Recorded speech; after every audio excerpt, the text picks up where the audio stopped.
Good evening दोस्तों। आज class में हम बात करने वाले हैं वर्ताकार धारावाहिक कुंडली के अक्ष के ऊपर चुंबकीय क्षेत्र का व्यंजक के बारे में कि एक वर्ताकार धारावाहिक कुंडली होगी जिसके अक्ष के ऊपर चुंबकीय क्षेत्र का मान क्या आएगा। कल की क्लास में हमने अध्ययन किया था दोस्तों कि वर्ताकार धारावाहिक कुंडली के केंद्र के ऊपर, जैसे ये धारावाहिक वर्ताकार कुंडली ली थी हमने, इसके केंद्र इसके ऊपर यहाँ पर हमने क्या ज्ञात किया था, चुंबकीय क्षेत्र ज्ञात किया था। और आज हम बात करेंगे कि इस धारावाहिक जो कुंडली है इसमें धारा प्रवाहित और इसके अक्ष के ऊपर, भाई अक्ष वाई और जेड ये होते हैं तीन तरफ। तो अक्ष के ऊपर कोई बिंदु P मान लेते हैं जिसके ऊपर हमारे को चुंबकीय क्षेत्र ज्ञात करना है कि इस बिंदु P के ऊपर चुंबकीय क्षेत्र क्या होगा दोस्तों, और यही हमारे को ज्ञात करना है। और कल वाली क्लास में हमने बात की थी कि इसके केंद्र के ऊपर चुंबकीय क्षेत्र क्या होगा, तो वो टॉपिक अलग था हमारा। और आज वाला टॉपिक अलग है, वही सेम धारावाहिक कुंडली तो वही होगी, लेकिन इसके ऊपर ज्ञात करेंगे हम कि अक्ष के ऊपर, जैसे एक धारावाहिक कुंडली तो इसके अक्ष के ऊपर इस बिंदु P के ऊपर में हमारे को चुंबकीय क्षेत्र का व्यंजक प्राप्त करना है। तो हम बात करते हैं इसके अंदर, एक बार आप डायग्राम को समझ लो। इसमें सेम उसी की तरह एक धारावाहिक वर्ताकार कुंडली लेते हैं जिसके अंदर धारा प्रवाहित हो रही है, और ये जो धारावाहिक वर्ताकार जो कुंडली है ये कंप्लीट अल्पांश, छोटे छोटे अल्पांशों से बनी हुई है। और जिसके कारण और इसके केंद्र O से इसकी जो त्रिज्या होगी वो कितनी है, A। और जो ये हम बिंदु जो अल्पांश ले रहे हैं, इन अल्पांशों से इस बिंदु की दूरी कितनी ले रहे हैं दोस्तों, स्मॉल r। और केंद्र O से इस बिंदु की दूरी कितनी ले रहे हैं, स्मॉल x। अब बात करते हैं दोस्तों कि यहाँ पे db sin थीटा और db cos थीटा ये किस प्रकार से आया। तो ध्यान रखना कि जब इस प्रकार की कंडीशन हो तो ये इनको तल बोलते हैं, जिनके बारे में आपने 11th क्लास में पढ़ा होगा और आगे भी अच्छे से समझाऊंगा। तो ये तो कौन सा घटक होता है दोस्तों, ऊर्ध्वाधर घटक बोलते हैं इसको, तो ऊर्ध्वाधर घटक। और इसको कौन सा, क्षैतिज घटक। तो क्षैतिज घटक में तो क्या आता है, कोस थीटा आता है, और ऊर्ध्वाधर घटक में साइन थीटा आता है। अब बात करते हैं डीबी की। तो डीबी क्या है, चुंबकीय क्षेत्र है। और डी क्यों लग रहा है, बी के भाई चुंबकीय क्षेत्र को तो हम बी से प्रदर्शित करते हैं, ये सही है, लेकिन इसके साथ में डीबी क्यों लग रहा है, क्योंकि पहले अल्पांश के कारण, एक अल्पांश के कारण ज्ञात करें, तो अल्पांश के कारण जब ज्ञात करेंगे चुंबकीय क्षेत्र तो उसके साथ डी लगता है, तो डीबी कोस थीटा हो जाएगा। ध्यान रखना भाई, क्षैतिज घटक के लिए तो क्या लेते हैं, कोस थीटा, और ऊर्ध्वाधर घटक के लिए साइन थीटा। तो क्षैतिज घटक के लिए डीबी कोस थीटा, अल्पांश चुंबकीय क्षेत्र के लिए ले रहे हैं तो डीबी कोस थीटा, और ऊर्ध्वाधर घटक के लिए डीबी साइन थीटा।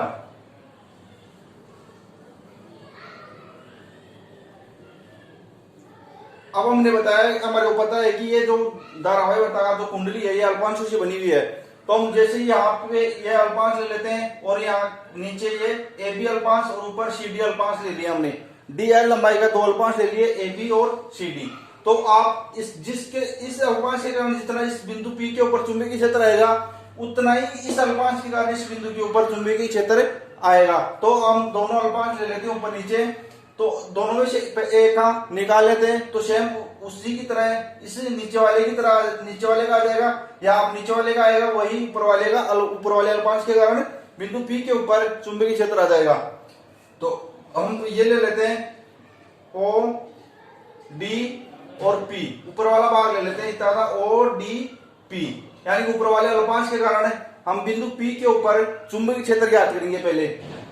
तो ये डायग्राम आपको समझ में आ गया होगा कि इस प्रकार से एक धारावाहिक वर्ताकार कुंडली लेनी है, इसके बिंदु O से बिंदु P की दूरी x है, और अल्पांश से बिंदु P की दूरी r है, और इस मार्ग पर धारा प्रवाहित हो रही है। केंद्र O से इस अल्पांश की दूरी कितनी है, a है, और ये क्षैतिज घटक कितना है, db cos थीटा, और ऊर्ध्वाधर घटक db sin थीटा, और इनके मध्य थीटा कोण बन रहा है। और आप इसको इस प्रकार से भी याद रख सकते हो दोस्तों कि जिसके पास में थीटा आए, जिस लाइन के पास में थीटा है, तो वहां तो db cos थीटा और जिसके पास में थीटा बनाया हुआ है डीबी साइन थीटा। इस प्रकार से भी आप याद रख सकते हो। तो इसमें पहले लिखो दोस्तों, आप हेडिंग डालो वर्ताकार धारावाहिक कुंडली के अक्ष के ऊपर चुंबकीय क्षेत्र का व्यंजक ज्ञात करना। और इसमें नीचे लिखा दोस्तों, माना ए त्रिज्या की एक वर्ताकार कुंडली है जिसमें आई एम्पीयर की धारा प्रवाहित हो रही है। कुंडली के अक्ष पर कुंडली के केंद्र O से अक्ष दूरी पर एक बिंदु P है। अक्ष दूरी पर एक बिंदु P है। अक्ष दूरी के ऊपर एक बिंदु P है जिस पर चुंबकीय क्षेत्र की तीव्रता, भाई इसी बिंदु के ऊपर हम चुंबकीय क्षेत्र की तीव्रता ज्ञात करेंगे, जिस पर चुंबकीय क्षेत्र की तीव्रता ज्ञात करनी है। अब नीचे दूसरी लाइन से लिखना दोस्तों, माना कुंडली की परिधि छोटे छोटे अल्पांशों से मिलकर बनी होती है या बनी है। कुंडली के दो व्यास सम्मुख बिंदु ए व बी के अल्पांश की लंबाई, भाई ये दो अल्पांश, ये अल्पांश नीचे और ऊपर अल्पांश, तो नीचे वाले अल्पांश ए बी की लंबाई dl और CD की अल्पांश CD की लंबाई भी dl है। अब नीचे ये डायग्राम बना लो दोस्तों आप। भाई ये तो हमने इसके बारे में डायग्राम के बारे में बता दिया कि ये इसमें क्या किस प्रकार से है। अब ये डायग्राम बनाओ आप। अब डायग्राम बनाने के बाद में नीचे लिखना दोस्तों, बिंदु ए के dl लंबाई के अल्पांश से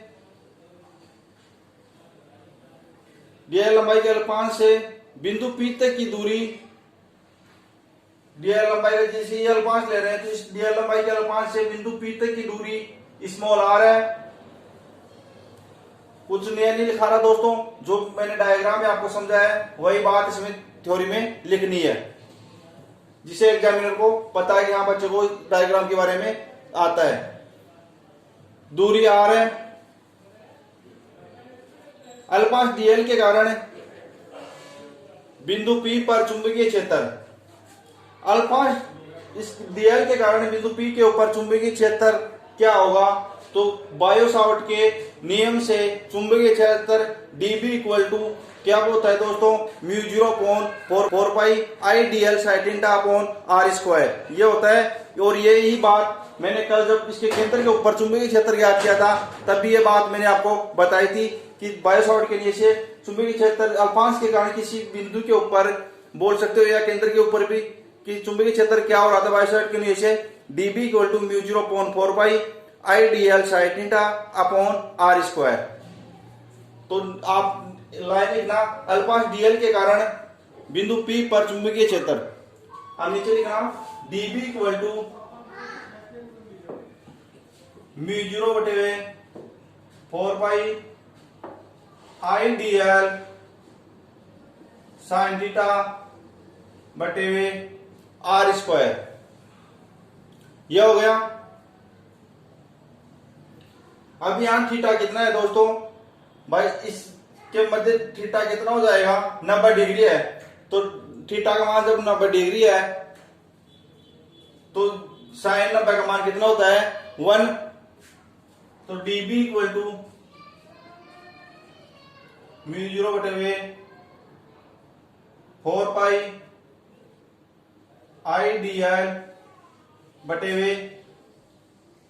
r²। यहां कोष्टक में कर लेना दोस्तों, थीटा इक्वल टू 90 डिग्री।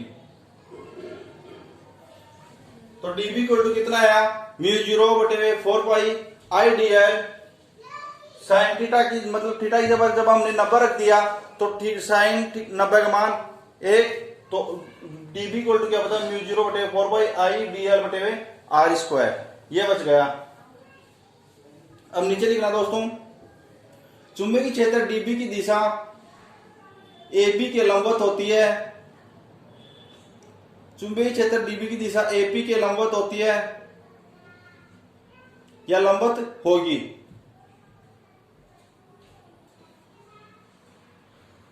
और नीचे वाला आंसर लिखना, चुंबकीय क्षेत्र डीबी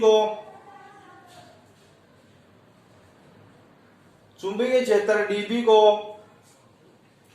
अक्ष के अनुदिश तथा चुंबकीय क्षेत्र डीबी को अक्ष के अनुदिश यही है। तो चुंबकीय क्षेत्र डीबी को अक्ष के अनुदिश तथा लंबवत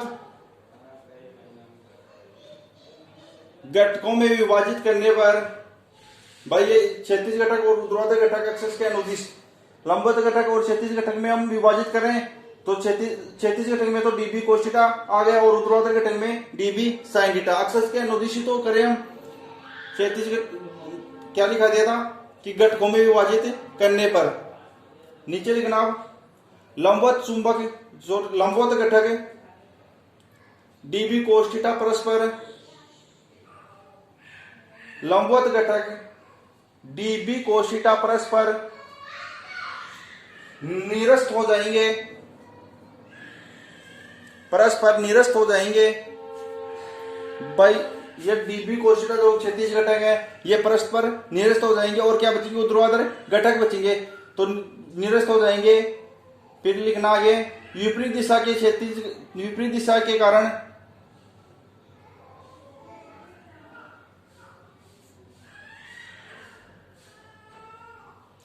या आप अक्ष के अनुदिश घटक भी बोल सकते हो, या अक्ष के अनुदिश घटक डीबी साइन थीटा परस्पर जुड़ जाएंगे। अतः पूरी कुंडली के कारण बिंदु P के ऊपर चुंबकीय क्षेत्र क्या होगा, B इक्वल टू इस अल्पांश, पहले अल्पांश के कारण निकाला तो अल्पांश डीबी का हम समाकलन कर देंगे कल, उसी में सेम इसी प्रकार से करे थे। तो इसका समाकलन बंद पृष्ठ डीबी साइन थीटा। पहले कौन सा ले रहे हैं, ए का निकाल लेते हैं दोस्तों, इसका निकाल रहे हैं ऊपर वाले का, ओ डी पी, इस वाले का निकाल रहे हैं। जब इसका आ जाएगा तो ये इसका आ जाएगा, सेम ही आएगा दोनों का। तो ओ डी पी के कारण क्या है, पूरे कुंडली के कारण इस बिंदु के ऊपर निकालेंगे। तो पहले ऊपर वाले भाग लेके देख लेते हैं। तो B इक्वल टू समाकलन बंद प्लस डीबी साइन थीटा। तो यहां डीबी का मान रख देंगे और यहां से साइन थीटा का मान क्या आएगा दोस्तों, तो साइड में कोष्टक में लिख लेना आप, साइन थीटा का मान इससे क्या आता है हमारा, लाल बटे का कैसे एल लाल बटे का आपने 11th क्लास में पढ़ा होगा, 10th में पढ़ा होगा मैथ में, लाल बटे का क्या है साइन कोस। तो ये साइन का क्या होगा, लंब बटे करण। तो यहाँ लंब कितना है ए और करण कितना है आर, तो ए बटे आर। तो साइन का मान कितना है यहाँ ए बटे आर। तो यहां साइन का मान रख देंगे और डीबी का मान रख देंगे, दोनों मान रख देंगे। तो b इक्वल टू समाकलन बंद पृष्ठ μ0 बटे 4 पाई आई dl बटे आर स्क्वायर इंटू, इस डॉट का मतलब इंटू का चिन्ह है, या आप इस प्रकार से कोष्टक में लिख दो ए बटे आर। यह हो गया।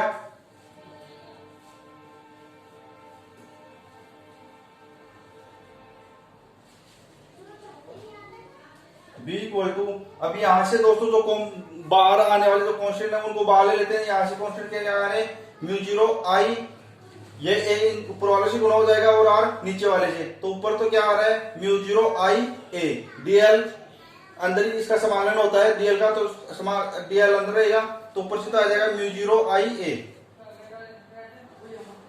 μ0 आई ए, और नीचे से 4 पाई आर स्क्वायर इंटू आर, यानी कि आर की घात आधार समानुपाती पर घातें जुड़ जाती हैं, तो आर की घात 3 तो 4 पाई आर की घात 3, और अंदर क्या बच गया दोस्तों, समाकलन बंद प्रश्न D I D equal to mu zero I A बटे हुए 4 पाई आर क्यूब समाकलन बंद प्रश्न डीएल। अब करते हैं डीएल का समाकलन। डीएल क्या है, अल्पांश है। और कल वाली क्लास याद करो दोस्तों, आपको पता है वो तो कल वाली क्लास में केंद्र के ऊपर जब इसका डीएल का समाकलन कर रहे थे उस टाइम डीएल का समाकलन क्या हो रहा था, 2 पाई आर, यानी कि वृत्त की परिधि 2 पाई आर, डीएल का क्या आ रहा था 2 पाई आर। तो इसका समाकलन कितना हो जाएगा 2 पाई आर।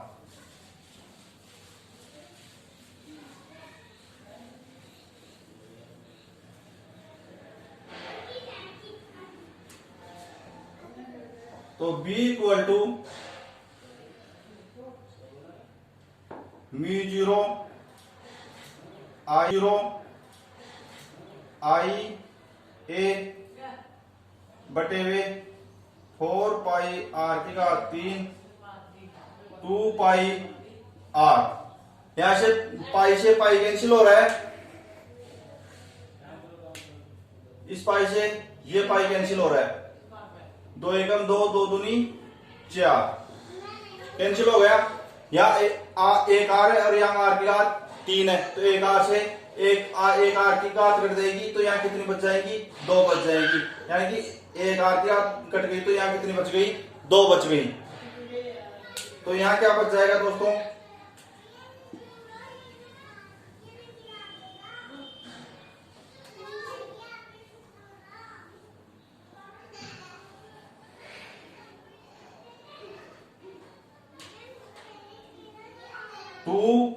ऊपर तो बता म्यू जीरो आई ए, यानी ये तो कंप्लीट कट गए, तो ये तो कुछ नहीं बचा, म्यू जीरो आई ए बचा, और नीचे 2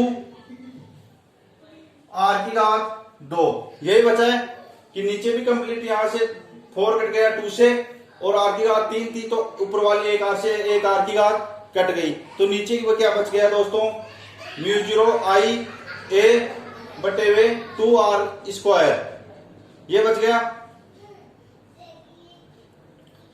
अब सॉरी यहाँ पे घात ये क्या ले रहे हैं हम, इसकी त्रिज्या कितनी ले रहे हैं, ए ले रहे हैं, तो हमने आर ही आर मान दी यहाँ पे। तो एक बार दोबारा से देखना इसको, हमने तो ये तो ध्यान दिया नहीं, इसकी त्रिज्या कितनी ले रहे हैं, ए मान रहे हैं। ये तो कल मानी थी, तो 2 पाई ए हो जाएगी, तो 2 पाई ए, तो यहाँ इसकी घात 3 ही बच जाएगी। तो यहां क्या बच जाएगा, और दोस्तों mu zero I A square और आर की घात 3, तो ऊपर क्या बचा, B equal to mu zero I A square बटे हुए 2 आर क्यूब।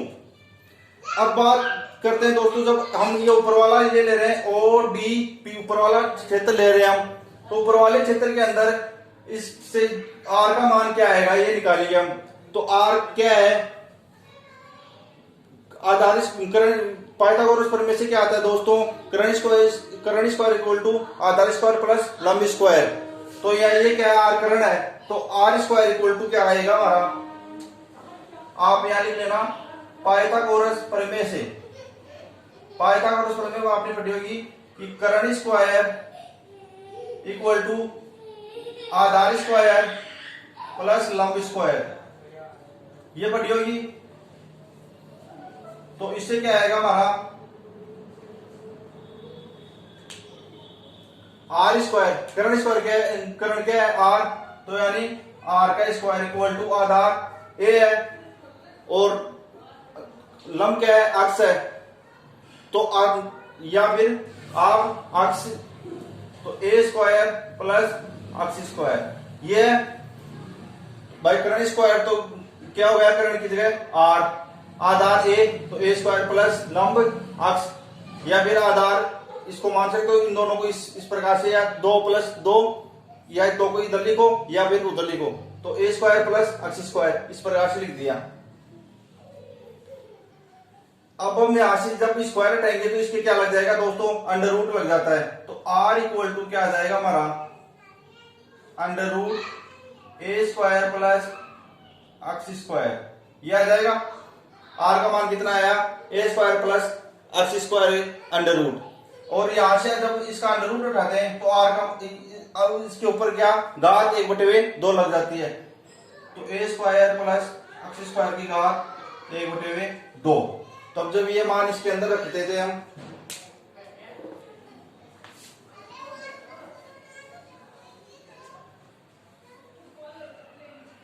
तो b equal to μ0 I A square बटे हुए 2, यहां आर का मान रख रहे हैं, तो ए स्क्वायर प्लस एक्स स्क्वायर की पावर 1/2, और पूरे की घात कितनी है दोस्तों, 3। यानी कि इस प्रकार से इसके पूरी की घात कितनी लग रही है, आर की घात 3 लग रही है। जब ये घात इसके अंदर आएगी तो ये 1/2 से गुणा हो जाएगी यहाँ, तो यहाँ कितना हो जाएगा 3/2। तो ये ध्यान रखना दोस्तों, जो बायोलॉजी वाले स्टूडेंट है यही इसी के ऊपर आके कंफ्यूज हो जाते हैं। तो ध्यान रखना कि यहाँ आर का मान क्या है, ए स्क्वायर प्लस एक्स स्क्वायर की घात 1/2 कहां से आया, अंडर रूट को हम जब उठाएंगे तो इसकी घात 1/2 लगा देते हैं, 1/2 लगाई तो यहाँ आर का मान रखा हमने, आर का मान ए स्क्वायर प्लस एक्स स्क्वायर की पावर 1/2, यहाँ मान रखा तो इसकी घात 3 है, पहले से आर की घात 3 है तो इसकी घात 3 लगाई तो इसके मान कितना हो गया, ये हो गया। तो यहाँ इसकी घात कितनी लग जाएगी दोस्तों,